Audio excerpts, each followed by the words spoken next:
Hello. Um, I don't know what to do with you. Trying to have a relationship and treat people with respect and dignity. Um, 2 weeks ago, or a week ago, you got so stressed out that the prime example, which really illustrates your situation, is I'm sitting at the table doing nothing, and you come up and you start having a meltdown, how I'm bothering you, and how you're having a meltdown, and how you're feeling squeezed, and how you're drowning. I'm just looking at you and going like, she is having a meltdown, and I'm the problem, and why don't I do something? And a couple more things happened. And then the next day you said, oh my God, I'm not going to have another day like I did yesterday. Well, the other day you had meltdowns, and somehow it was my fault. I did nothing. And then you somehow think that I did something, and you're fueling on my situation. Then I go to my mom's house in the morning, and you scream at me, where am I at? How come I didn't do this? And then all my stuff sitting there outside the door, and you won't talk to me. You won't. You block me on the phone. I come to your house and you talk to me through the screen like I'm some second-class citizen.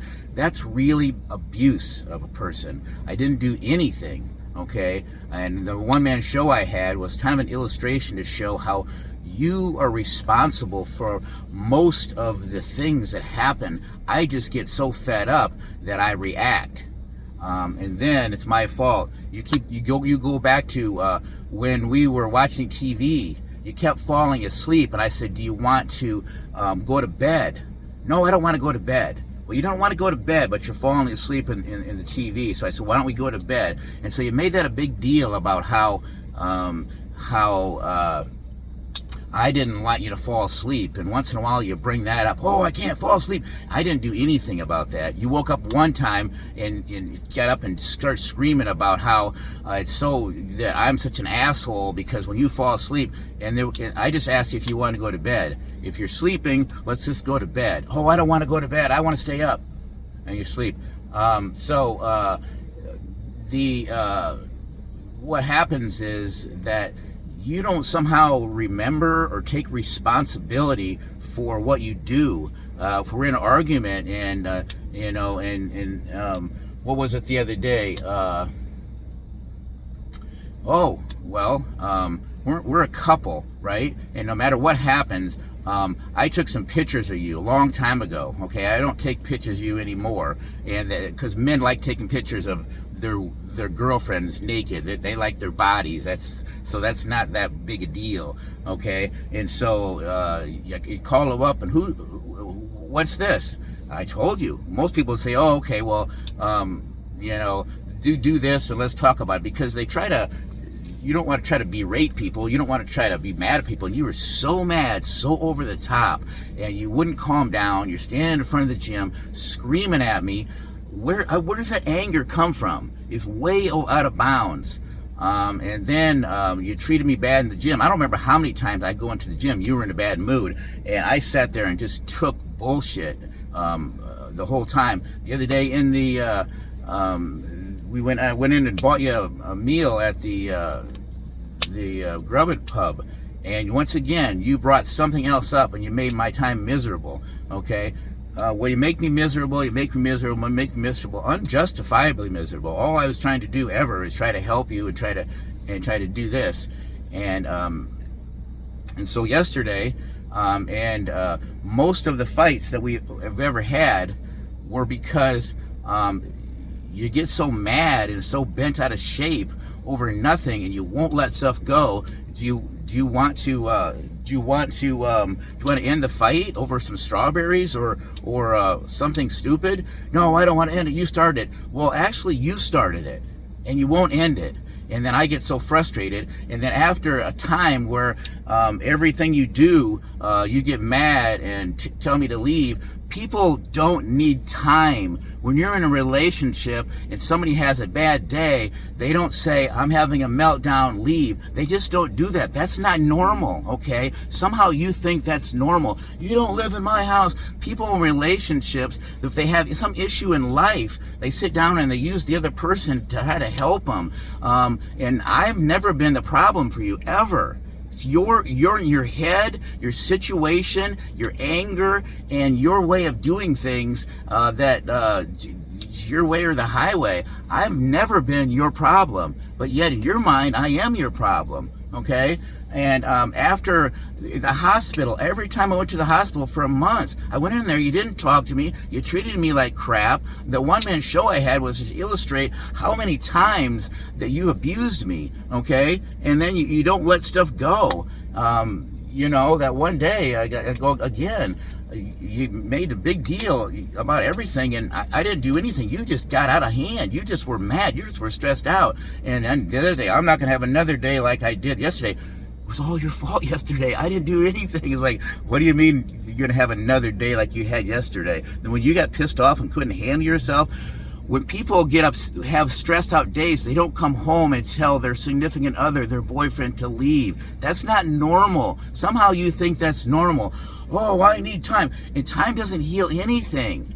It just moves it back. You still have to deal with shit. And so yesterday, every time you get pissed off and you can't talk to you go, wow, wow, wow, wow, wow, wow, wow, wow, wow, wow. You can't talk. Hey, can we talk about this? And anybody that has issues, and I said, can we talk? Any girlfriend or any boyfriend, any human being, any boss, anything. Hey, Jim, I got some questions about this. Can we talk? Oh my God, we can't talk.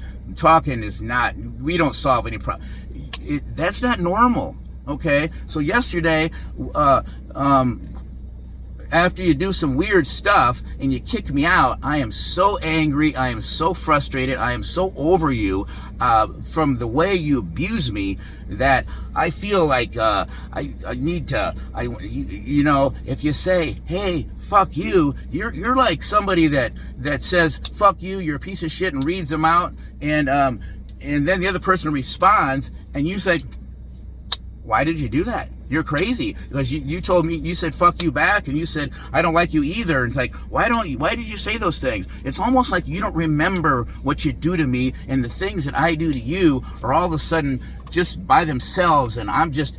The reason I took pool balls is probably because I didn't do anything for 5 days and I've been kicked out for 3 days, and it's not normal what you do. That is not normal. Hey, I'm coming home. I'm having a bad day. Why don't you get the fuck out of the house? I know you're my girlfriend. I know you don't live here, but I don't really want to be around you right now because I'm upset.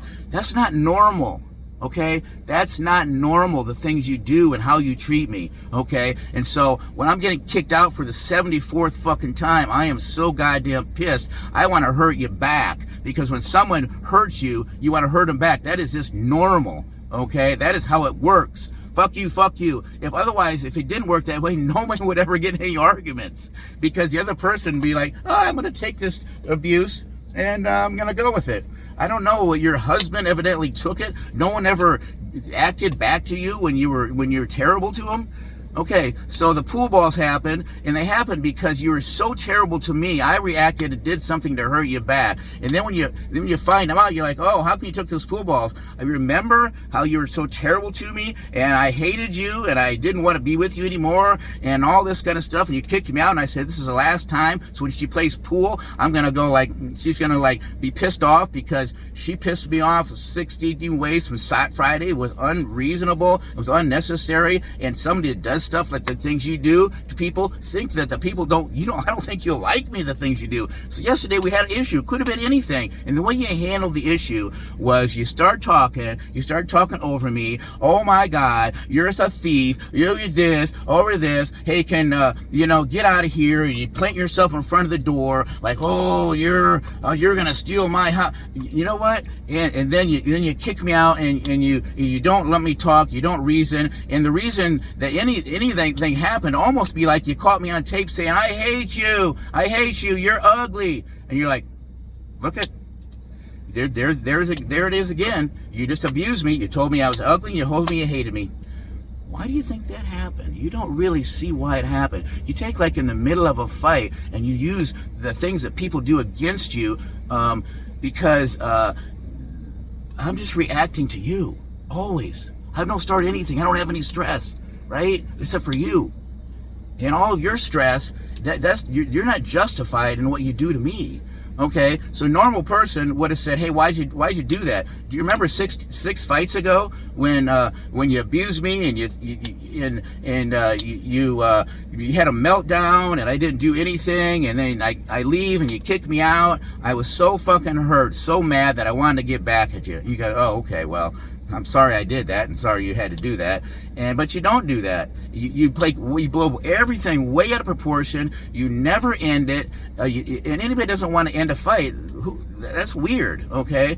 And so I'm telling you that I don't know what to do with you because you abuse me mentally, physically, and not so much physically, but you've been total mentally, and here we are again, me trying to get back with somebody that caused all the problems, and I just reacted, okay? I don't know. Your warped sense of like right and wrong, and your moral compass is really fucked up. I mean, don't you know that if somebody does something, whether it be on purpose or an accident, that when you berate them, I don't know how many times I was in the gym and I'm just like, "Oh my God, this is so terrible the way you're treating me in the gym." And you go on, when no matter what I did, the way you handle it is so out of bounds. That's creating a whole nother problem. I mean, telling me to fuck off in the gym, and some guy coming up to me, and when we're talking, and normally when people walk into the gym when everyone's there, every single time without exception, they walk up to the person that they're with and say, "Hi, I'm here. What are we doing today?" or "What did you do?" You never do that. Somehow you walk into the gym and I'm in there, and you go your other place. It would make someone believe that you don't want somebody there to think that you're with that person. I always have to come over to you, so I think that you're not really in touch with reality of what's going on here. You see one side of your situation, and then you use it against me, and you don't take any responsibility for the things you do. You don't kick somebody out and close the door and not talk to them because you're mad at them. You sit down and you talk, and you would have realized that anything that I've done is just a reaction of being fed up with what you've done, and what you've done is terrible. How you treat me is completely terrible. I mean, it's ridiculous. I put up with it because I want a relationship with you, but why do I want a relationship with somebody like that? Because I think I get glimpses of you changing once in a while, but we're always back in the same boat with you holding a high horse and acting like I'm just this big bad person. I'm not that big bad person. All I've ever tried to do is help you. And I get shit on. And then when I react to getting shit on, "Oh, look at you. Oh, you're a terrible person. You do this. You do 150 fucking terrible things to me, and I do 6 terrible things to you, and you bring that 6 terrible things up to me like I was unprovoked, like I did it all on my own, and like you just can't believe how terrible I am." Well, you're the terrible one, not me. I don't know what to do with you. I mean, why am I here trying to beg somebody to be in a relationship with them when they're so fucking nasty to me, to the point where they bring every nasty thing out in me? That's not the way you be in relationships. I need a big apology for you, and I need a promise that you're going to change. I don't even think you think you're doing anything wrong. It's crazy.